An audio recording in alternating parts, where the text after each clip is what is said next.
Elizabeth, I want to take each and every one of our readers back in time. Oh, okay. Does that include me too, or just the readers? And you and me. I'm excited. Zane in the room, readers at home. We're going back to our teenagehood. Oh no, why? Because it's a group suffering. Okay. I want to take us all back to a time, and if you can recall, say, being a teenager and seeing someone trying to interact with someone of the opposite sex a few ages above you. Ooh. And how totally inept, well, at least I was in that endeavor.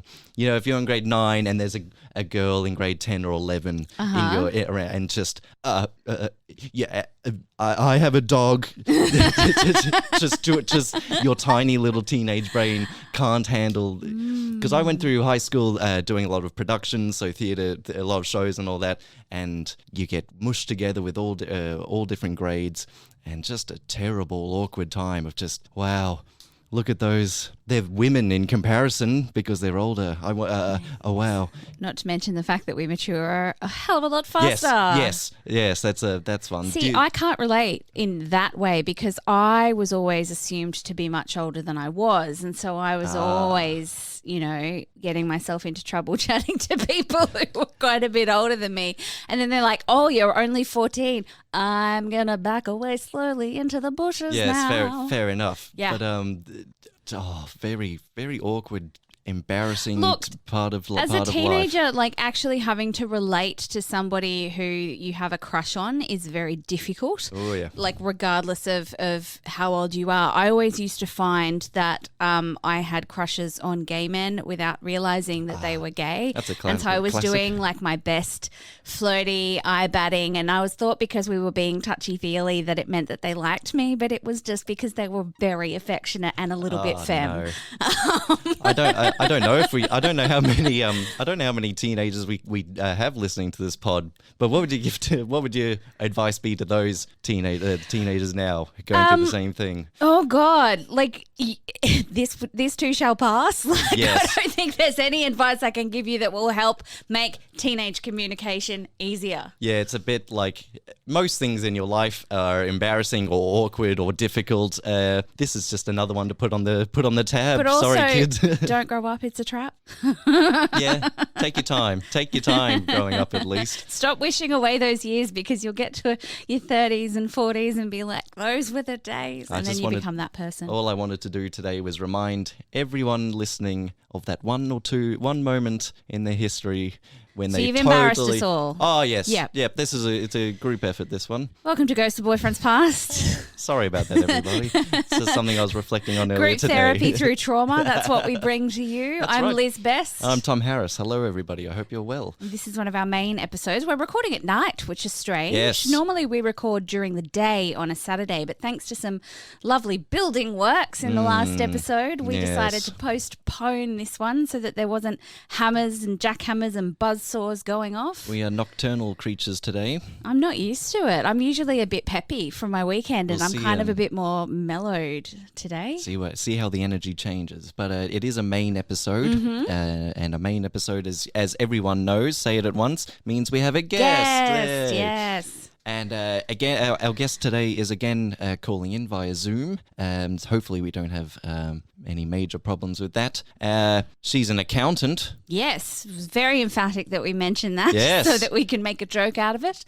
And she's an accountant, friend of the podcast. Her name is Faith. Woo! Hi, Come on down, Faith. Hello. Hi. Hi. Nice to meet everybody. Nice to re-meet you after we had to send you home thanks to the construction work on the weekend. That was the most tense 15 minutes of my life. I was like, will they stop? Will they not stop? Who's to say? Every 2 seconds it seemed like they would stop and we're like, shall we go? Can we go? Can we go? Bang, bang, bang. Okay, all right, we'll just call it. It's hope that kills you. Mm-hmm. Are you well, Truly. Faith? Yes. It's a day that happened. Yes. So that's what we can take from that is that not all days have to be cracker amazing days. Sometimes they can just be days. And you know what? You never have to have this day ever again. Ever again. It's true. Ever again. It's in the past. It's Moving very forward. true. It's very true. So, Faith, you've got a story for us today, but before we do that, we need to run you through the rules, which I'm sure you're aware of because you have listened to the podcast before. Our first rule is you have to have a fake name for the person/people that you are incriminating or talking about. Yes, I have one. Great. Excellent. What is your fake name? My fake name is Jay. Now, Jay. can I ask, is Yes. Jay close in sound to the actual person's name? Because we have... No. Great. Well done. Because we've found that every time people have names that are similar, those are what we call the fuck-up episodes. Zane has to get his producer hat on firmly and bleep away. So three gold stars to you, Faith, for Yes. choosing a different enough alias. Rule number 2, yeah. Thomas. Look, if you figure out, those of you readers at home, if you figure out who Faith is talking about and and any other people that happen to be sucked into the story, don't be a dick, basically, and go outing them their real names, professions, and all that. We're No not, doxing. Yes, that's we're not here to do that. And rule number 3 that I am obligated by the lawyers to say, Yes. no threats on air. So Yeah. as soon as the episode is over, feel free to threaten should you need. Faith, when Liz said that, your face on Zoom went really a little bit worried. It's not a rule just for you. No. The no threats rule is for everybody. It's Everybody. not just one we've designed for you. Don't worry. It's not. Faith, it's mostly me. It's mostly for me. It's not you. It's Liz. So with rules out of the way, I love some rules. And I suppose we hand it over to Faith to pick up and run with her story. Yeah, and tell us. So share as much as you're comfortable sharing. situate us at the start. Where does this story begin? Okay, so this story begins in high school. So Oh, it's very how poignant that we talked about it. appropriate. Fantastic. That actually wasn't planned. Like I know that sometimes people go, we totally didn't plan that. We totally didn't plan that. I was sitting here the whole time, we were talking like, oh boy, do I have a story for you. You beauty. I am rubbing my sweaty hands in glee and anticipation. Faith, please take us away. So pretty much, in high school, I was I think I was 14. I met a boy, Aww. which is normally the start of a very great story. And if I'm being honest, the most of the time through high school was actually pretty good. He was actually it was actually pretty good. And as normal teenagers do, you know, you're figuring life out, you're figuring yourself out, other people, your emotions, like how you sort of process things, and we did all of that stuff together. So we were sort of at the start, I'll let everyone know, we were together for 7.5 years. Well done. Wow. Well done. That is a long, I was going to say long distance, but that has a completely different connotation. Yes. That is a long-term high school relationship. It's very long. And so the first 3 years, so pretty much from grade 10 onwards, while we were in high school, it was pretty great. And those around me were sort of going through the trials of dating in high school, and I sort of really didn't have to do that because I'd found someone who was really, really great and we were still together. And so I missed out on a lot of that because I was in a relationship and I was really happy.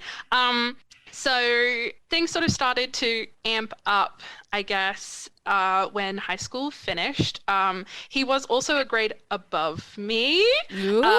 So he finished high school much earlier than I did. So an entire year before I did. That could be quite awkward when that happens. Because yes, particularly at that age, 1 year difference Is a betwixt lifetime. teenagers may as well be a decade. Yeah. Doesn't mean squat once you're in your 20s, 30s, 40s, but 1 year difference and he graduates ahead of you. Oh boy, big difference. Yes, very big difference. So my last year in high school, obviously it's very stressful. You know, you've got exams. I was trying to finish high school. I was also bullied relentlessly in high school. So that Same, was high great. five. So I was kind of dealing with a lot of emotional stuff and sort of figuring out people and friendships and stuff like that.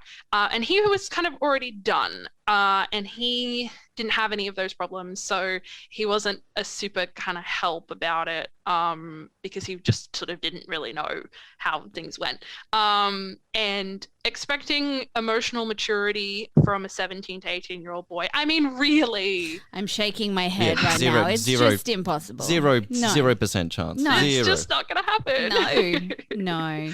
So we sort of carried along, and I finished high school, and we were still together, and at that point, we'd been together for about 4 years, I think, and people were starting to be like, oh, like, are you going to move in together? Are you going to get married? Is this, Oh, a beautiful God. high Yeah. school? I forgot like, that people did that Yeah. when you'd been together long term that young. Like, Yeah.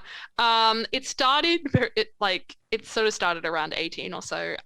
And like, it's a lot when you're a kid, because you're still like 18 years old, you're still a kid. Yeah. You're a baby. So and we would be like, no, and we sort of brush it off. And then the sad sort of beginning of the sad portion, I don't know if I mentioned at the start, it's a sad one. So at 19 years old, freshly, at uni, loving life, sorting it out, I find out that I am pregnant. whoa. Yeah. Which even at 19, you're still a kid, and it's still a big Yes, My mother absolutely. had me when she was 19, so Yeah. it's a Power big to her. deal. It's a big deal. Wow. Yeah. Wow. So obviously you have to make some decisions in life when you're 19 years old and you still live with your parents, and you're like, is this what I want to do? I don't really know what's going on. I have to make a pretty big choice. So How did you feel when you found out that you were pregnant? I cried uncontrollably for about 3 days. Yeah. Yep, that'll do it. I had a feeling, I had a vibe. I went to a friend's house because I was too scared to do it at home. And then I did the test, found out I was pregnant, bawled my eyes out, called my mother, important, called my mum. Of course. And then I had to call him. Mm-hmm. Like, he still lived at home, I still lived at home. I had to call him, and it was late at night, and I was like, dude, I really need to talk to you about something. And he was like, can it wait? I was like, no, it can't. And I basically had to like convince him this was really important. I really need to talk to him about it. And I went over and I told him, and he kind of didn't do anything. He was just like, oh. And I was like, yeah. And he was like, what do we do? And I was like, I don't know. And so we had to kind of make a decision about whether or not we wanted to be parents yet Gee. or not. As teenagers. Yeah, 19, 20 literally years old. still teenagers. Yes. So it's definitely not a decision that I would wish on anybody. Mm-mm. It is really, really hard.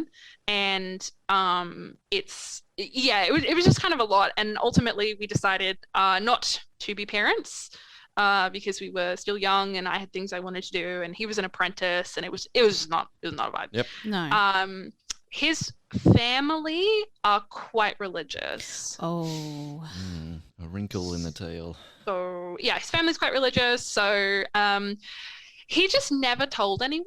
Oh, I guess that's one way to compartmentalize Are that. you by anyone? Do you mean his parents? Yep. Family? Anyone? Yeah. Okay. Anyone. No support network. Great, Zero cool. people. That's an emotionally healthy Not way to do not even a best friend or a.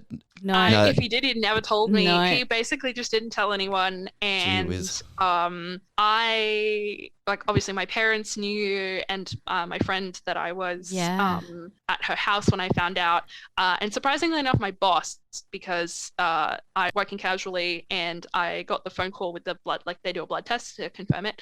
I got the call with the results that confirmed it, and I of course was distraught.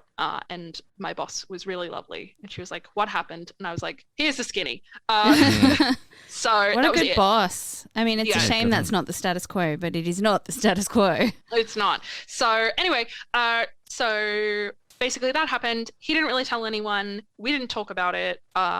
He stayed with me like the day of, and then I was basically on my own after that point. And it's a lot for a person to process. Yeah. Yeah. So he told nobody, you told people, and he stayed with you just on the day of your appointment and then Yeah. no support after that? Yeah. Yeah. So, Jesus. um, So, I mean, obviously, I don't want to go into too much detail because that can be a very sensitive topic, but I kind of just wanted to know how you felt after it happened. Did you feel like you'd made the right decision? And, Yeah. like I've Yeah. heard from friends of mine, so I know at least 2 or 3 people who've had to go for a termination appointment, and all of them had confirmed after it happened that they'd made the right decision, and that's so lucky because that's not the case for everybody.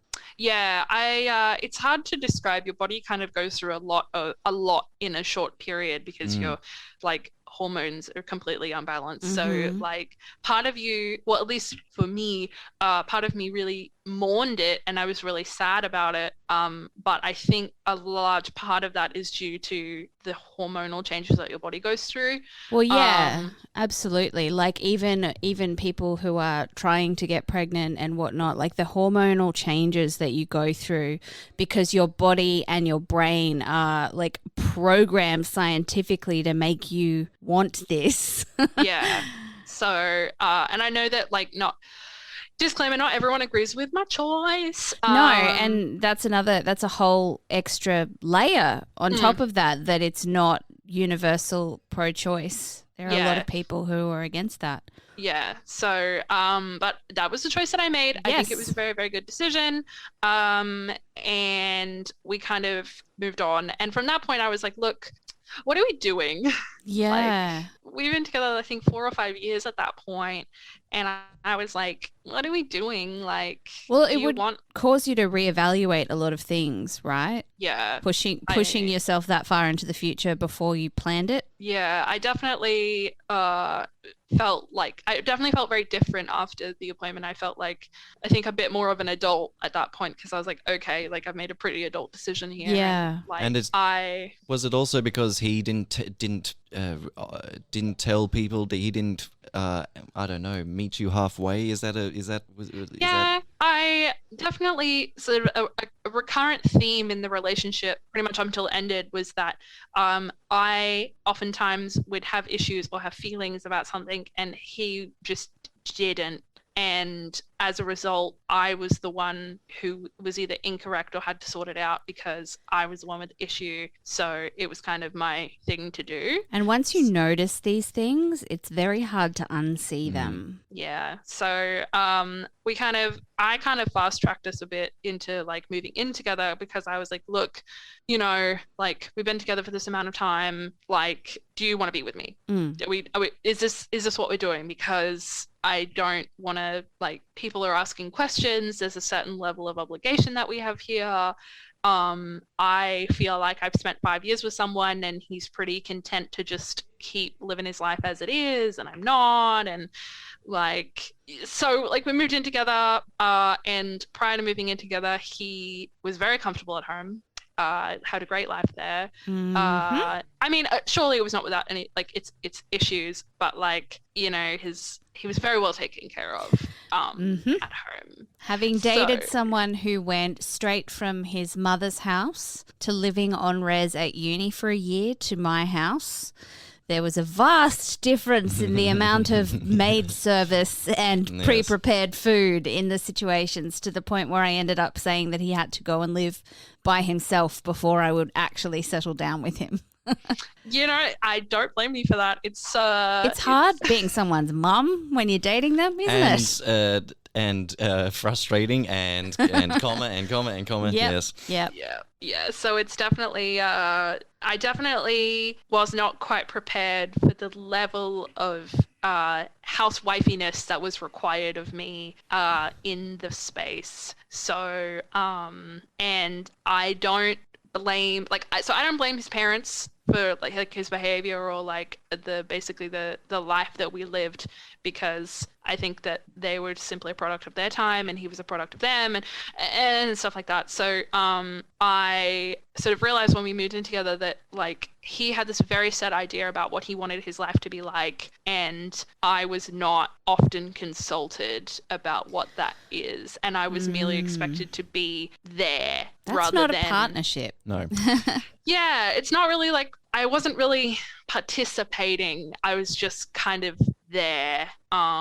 So we lived in a house that he chose and a size that he chose because he needed a lot of extra space for his own personal things, and he just wanted to keep living the same life he was living at home. Yeah. But in this house, and he never really explicitly asked this, but it was basically my responsibility to kind of take care of the house because he didn't really see it, which is a common theme.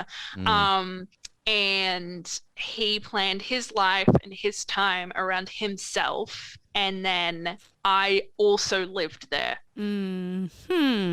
So How fun. oh, it was great. How It fun. definitely was the worst experience of my life, and I would never do it again. But we basically fell into this routine, and I, to kind of put it in perspective, he was very distant and not exceptionally emotional. When I would try to talk to him about my feelings, he would be like, well, that's not what I meant to do, so it's kind of on you for like feeling that way. Just, I don't know if everyone at home felt Liz clench up then, if that rippled through space and time. Wow. Yeah. Is the button This is working? I why- want to hit the button. I'm sure we can get it. Yes. This Sorry. is why you had the no threats rule at the start. Yes. I Yeah. did think that you probably wouldn't like him, so Yeah. Yeah. No. That's all I've got. Nope. Not into it. Yeah, so he also, his favorite technique to use if I did something that he did not like, such as go outside. What? Talk. Yeah, he didn't really like my friends. He Oh didn't boy. I'm like it sorry. when I went places because he didn't trust other people, and he Again. didn't like Again. I want it again. yeah. So this is the stage in which we start. I'm like 20, 21 at this point. And how long have you been together at towards the end? This 6 is years? like 6, 7. So we're at like 6. The Right. last year was basically me trying to get out. So Yeah. we're at like 6.5 years at this point. Yep. Right. And I'm like, you know what? I sure am doing a lot of wifely duties. For Did a he- man who hasn't even committed to that level to be yet. Exactly. Like, did he even ever offer to do any of these things, or did he just go, well, why aren't you doing your job in the house? If he did them, it was what he wanted to do. Yeah. So he would like make food that he wanted, or he would Yes. like he would do the laundry, but mostly because he needed things done. If it My wasn't ex for would me, only ever do his own laundry, though. He'd do a load and he'd do a half load with only his clothes in it, because my girly clothes Yeah, are too can't- confusing and highfalutin to be able to, like, read the fucking label. Can't have yours mingling with And he mine. used to say that he couldn't. I was like, why didn't you clean the bathroom? And he's like, I just don't see mess like you do. oh my god, You got special I just don't mess see sense. mess. He didn't change the sheets on our bed in the entire 6 years that we were together. Dear Lord. When I moved in with Jay, I've avoided saying the name because I'm worried about messing it up. Yeah. But basically, when we moved in together, I bought a queen size bed for us because he was still sleeping in the single bed Yep. that he had slept in all through his life. Did we date the same person? Yes. Maybe we Some did. overlap. We like had a sliding doors relationship with the same person. We may have. Yeah. Every time someone is just like, that happened to me too, it makes me feel so much better because Yeah. I'm like, oh, I wasn't overreacting. This is totally a No. thing. Hence the point of this Yes. podcast. Yes. We bring your lonely story to the world, and everyone goes, yes, yes, yes, yes, yes, me yes, too. yes. Yeah. So it's it was just like he would kind of do things, but he would only ever clean the house if prompted. Mm-hmm. So And- you're doing emotional labor on that level. Yeah, so I would have to kind of tell him what to do, or I would have to be the police about it. I would have to come and like check his work, because if I asked him to do something, he wouldn't do it properly. Yeah. Like if I asked him to clean the bathroom, he wouldn't do Yeah. the job in its entirety. Yeah, exactly. And so this is like a whole extra level, whereas not only are you doing all of the physical work in the house, but when you don't do it, you have to make sure that it gets done.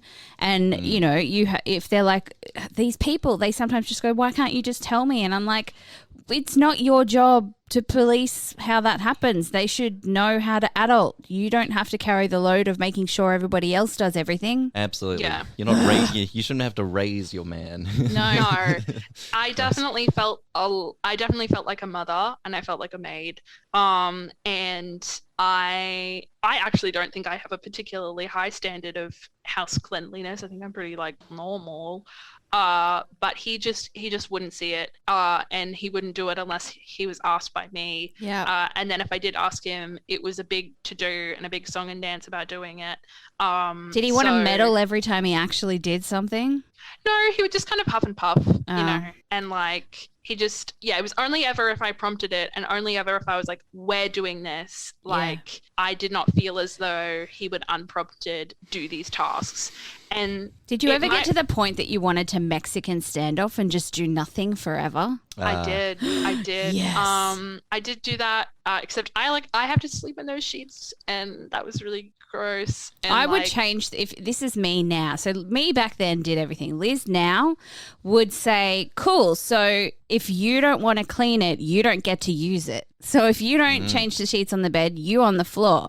If you don't clean the bathroom, you can't have a shower. And if you don't clean the house, you're not allowed in. Get out." I Yep. mean, there's flaws to that plan, and I recognize these flaws.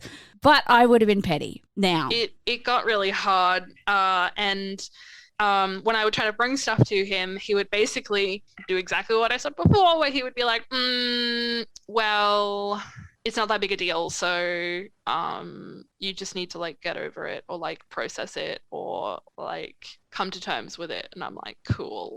So gaslighting too. Excellent. It's Excellent. Yes. I- I have never met a greater gaslighter in my entire life than that man. Oh, wow. He was so good at it. I don't even think he knew when he was doing it. No, most of them don't. They just think the world has a problem with me and I'm a victim all of the time. Why is everybody on my back about shit when it's, it's their issue, not everybody else's? Yeah. So I basically was this man's mother for a good long while, until I realized that I was dreadfully unhappy. Yeah, babe. And that this isn't how life is meant to be. It's not meant to be this hard. And I part of me was like, oh, like this is, everyone has problems, Yes. like everyone's man doesn't know how to do anything because it's such a common issue. But when I started sort of talking to people about it, he did really alienate me from a lot of people, a lot of my friends, because he didn't like them. So if I would invite them over, because we lived in this huge, ginormous house, and I would like people to come over and hang out with me and spend time with me, he would just ignore them. Oh, Jesus Christ. Like they would be in the house, and he would just pretty poor behavior. Yeah, sorry. ignore them. And like, See, so I feel like they do this though, so that you stop talking to the people who will be able to tell you that what he is doing is not right. that's exactly why he did it. He did not like my best friend, because he knew that she wasn't happy. He knew that she could see what was happening, and that her advice was for me to leave him. And so he was so rude to her, and he got inside my head about it, that I basically stopped talking to her for like a year and a half, which is wild because we'd been friends for so long. And then he had got to me, and like we've sorted it out now. Like I talked to her about it, and she could see what was happening to me, and she was just like, I knew what was happening, and I did everything that I could, and I knew that it wasn't you. And like he would like insult my parents, and and he wasn't really particularly supportive of me making new friends. If I wanted to like go out and hang out with my friends, he would get really upset, and he would be like, I just don't trust other people. I'm worried that you'll get hurt. I'm worried, whatever. And I was like, I'm literally going 2 streets up the road to have a drink with my friends. I'm worried that you'll be out of my sphere of control, Yep, so I absolutely. can't be your puppet master anymore. Yeah, and then if I did decide to do something that he did not like, his response would be to not talk to me. Withholding affection. Classic. And I mean for move. like 3 to 4 days. Yep. And Jeez. there's only 2 of us in that house, and it's awful. It's awful. Yeah, because then your brain starts telling you to go crawling back to him to get that affection and talking back. So he gets exactly what he wants because he's a manipulative bastard. Yeah, and like I truly to this day do not think that he ever meant to do any of this on purpose, but that does not make it any less hurtful, and it does not invalidate all the times that I did try to raise with him that what he was doing was wrong and it was hurting me, and he minimized it every time. Like Yeah. if your partner is coming to you being like, you are doing X, it's making me feel Y, and we need to do Z to fix it, and you're looking at them being like, I don't understand. Why are you so fucked up? That's on you. Yeah. Like, you need to do something about that, because if someone is coming to you with an issue, your response should not be that it's their problem for having an issue. Your response should be, my partner isn't feeling good and I want to work together to help them feel better in our relationship. And look, I So- understand when some people probably haven't been criticized in their life, it can be hard to not immediately jump to being defensive. And this is me playing devil's advocate because, God, I fucking hate it when people won't own up to their mistakes.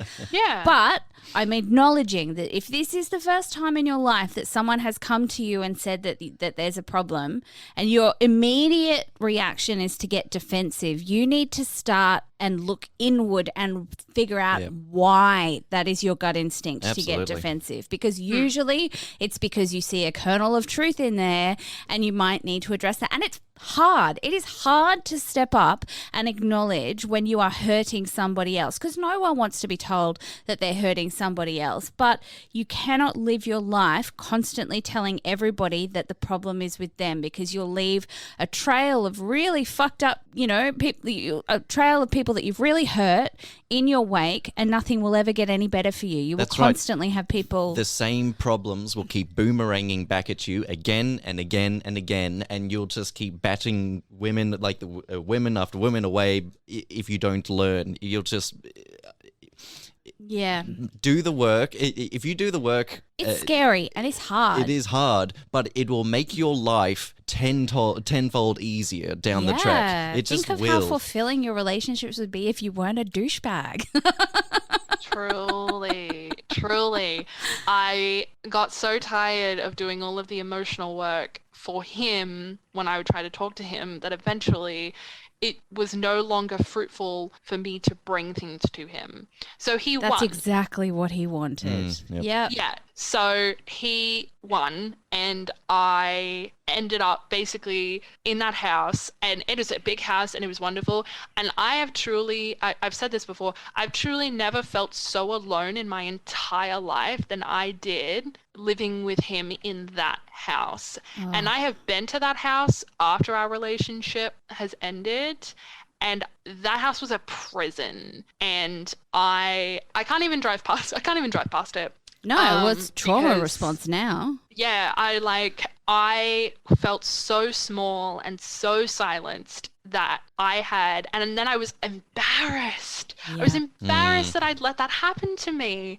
And like, that is something that I think a lot of people have found familiarity in that they've been like, when they realized, they were so embarrassed that they had let that happen to themselves, because, we hear about it all the time in the media, but I can say for certainty, it is really hard to see. It is really hard to see it when you're in it. And the only way that I came around to it is because my parents did not let go of telling me that there was a problem in the house. So it's like, the story of how I got out, or at least to sort of preface how I got out, I realized that I was deeply, deeply unhappy with this man, and I didn't want to do this anymore, and that I needed to get out, but I didn't know how to do it because anytime I would try to talk to him, nothing would happen.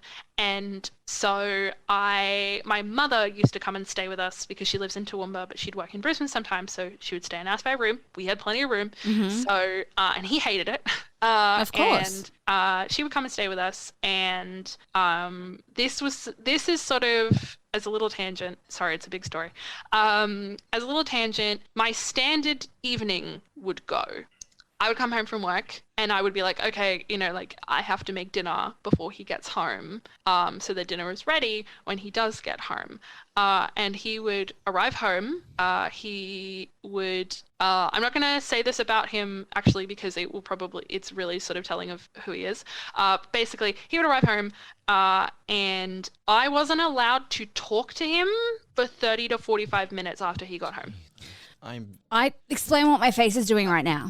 Sort of perplexed fury is the way I'll describe it. Sorry, everyone scream into the void. Okay, sorry, Yep. Faith. No, it's fine.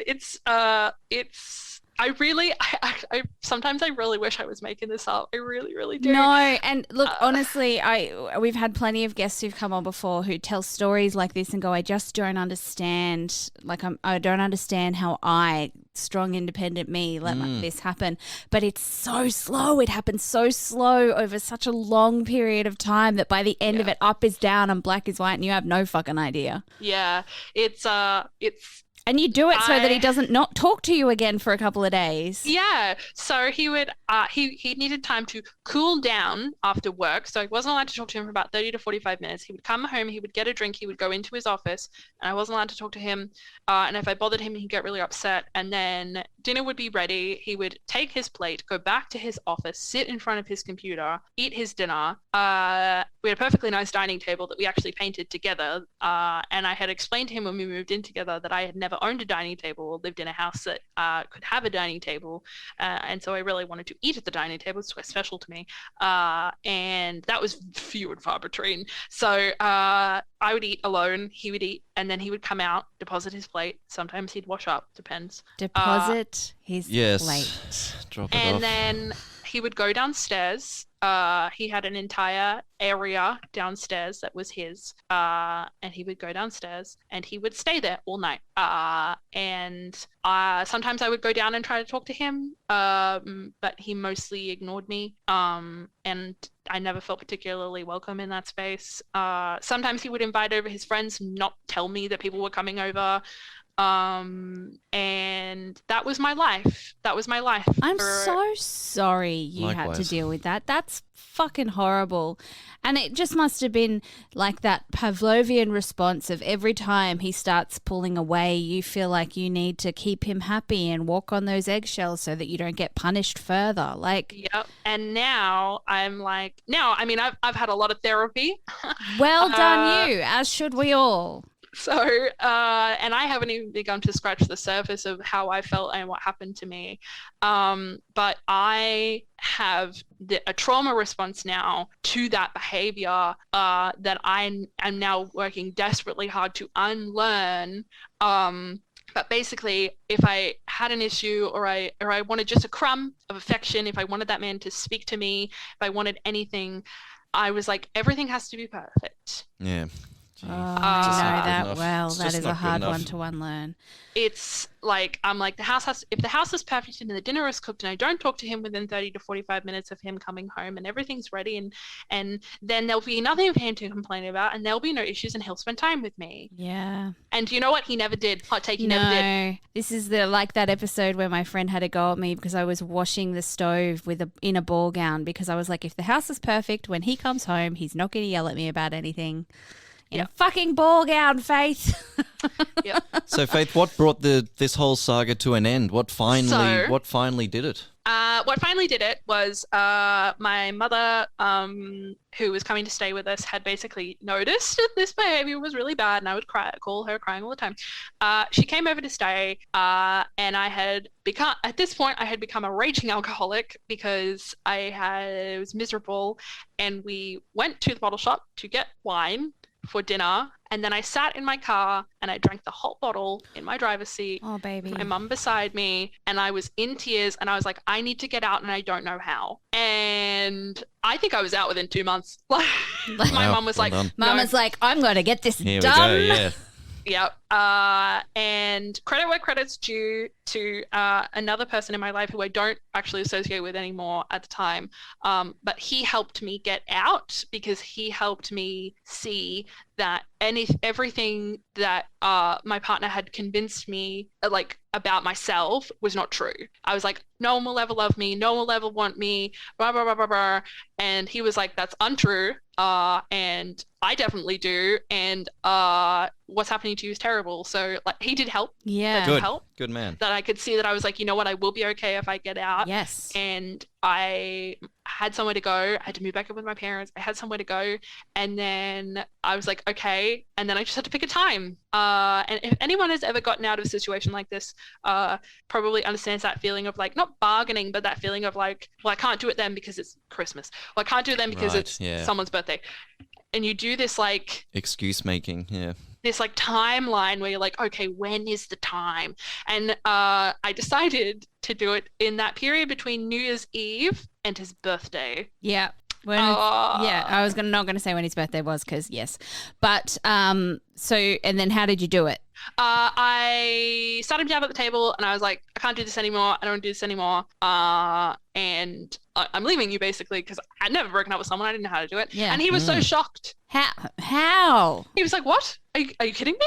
But who will clean my floors and who will wash my dishes and who will cook my dinners? I still think to this day he's super he does not understand why we broke up. So yeah, I don't know. The level of self-deception that those people have to go through in order to exist in their own little world is astounding. Truly. So I'm out now. I've been out for many years. Wonderful. Well done. And I know that he has also had another partner who left in a similar manner to me. So I wonder at what point he's going to realize that it's not you, it's him. No lessons being learned by this chappie. And in that vein, should we move on to lessons learned? Yes, Faith, yes. what do you learn from this whole unfortunate saga? As much as it's obviously there's elements of what happened to me that I now see as someone who's been out of it several times as emotional abuse. Yes. Which was not my fault.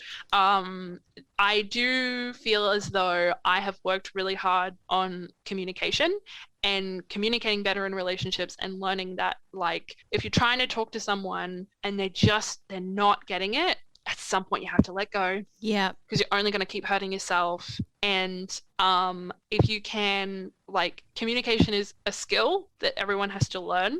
And if you can put the time in about effective communication methods and it's still not working, it's not you. No. Yep. Not you. So, yeah. So I definitely think that it taught me a lot about myself, and it taught me a lot about effective versus ineffective communication and what types of conversations will work and what types of conversations won't work and what to do if it's not working. So what I learned, which is a lesson that I have learned many times in my life, but if you find yourself slipping into the role of mother / father / parent, and when you have a discussion about that, nothing changes, nothing will ever, ever, ever change. That's the thing. You need to make sure that you're in a relationship where both people see it as their duty to look after your joint possessions. Absolutely. You shouldn't have to tell somebody when they need to wash some sheets or when they need to do the dishes. If you find yourself slipping into the role of caretaker when you're supposed to be a lover, that's almost certainly never going to work. I reckon we could do a whole new episode just on lessons learned for this case. There's so many different things. But the one I'll stick to is, ladies and gentlemen and all and sundry, if you live with someone, show some respect for them and yourself and do some cleaning.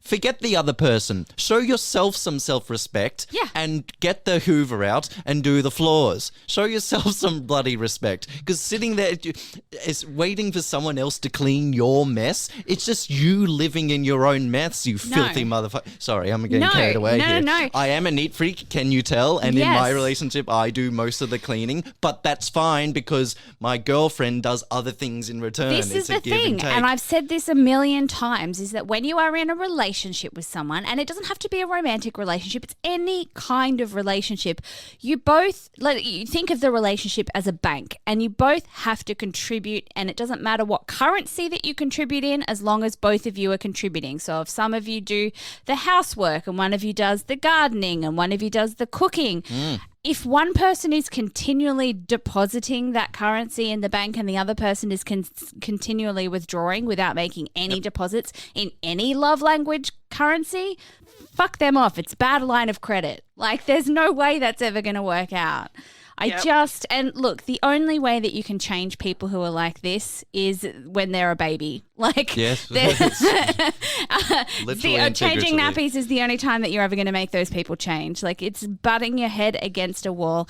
And also, if you are a friend on the outside looking at some of your friends doing these relationships, another big lesson that I've learned is don't stop telling them what they do deserve, because eventually when you're getting to the 5-6 year mark, all of the little comments that were mentioned along the way will start adding up, and it may not look like it's doing anything at the time, but those comments add up to a ladder that enables them to crawl out of what's been happening. Would you agree, Faith? I would absolutely agree, and I think definitely stick by people who are like that, and also know that telling people to get out is in theory great and absolutely true, but it is difficult to understand how hard that is to do until you have really been in it.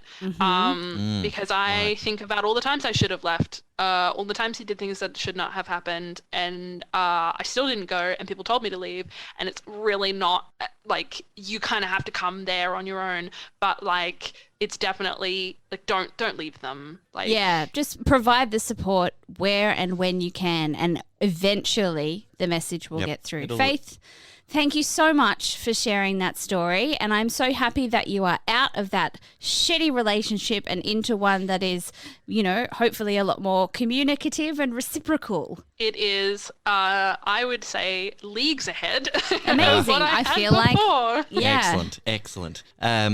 Yes, thank you for your honesty and your bravery on coming on our little show. It's not the easiest thing to do. I've not done it as a guest. I don't know if I have the balls to do it. So well done to everyone that comes on our show and shares their story. Readers at home, I hope you enjoy the stories or continue doing so. And if you are, why don't you throw us a rate or a review or a like or share our show to someone? Someone you know will get something out of this podcast. Yeah, if you are listening to this going, oh my God, that's just like so-and-so, then you send this link to them and be like, don't listen to me, listen to these guys, because they know some stuff. All right, if you would like to be a guest, you can go to that'snotcanon.com/Ghosts of Boyfriends Past and fill in our little form. Catch us on any of the social medias. But in the meantime, thank you, Faith. Thank you, Tom. And just don't be someone's maid in a relationship. Don't do it. Don't do it.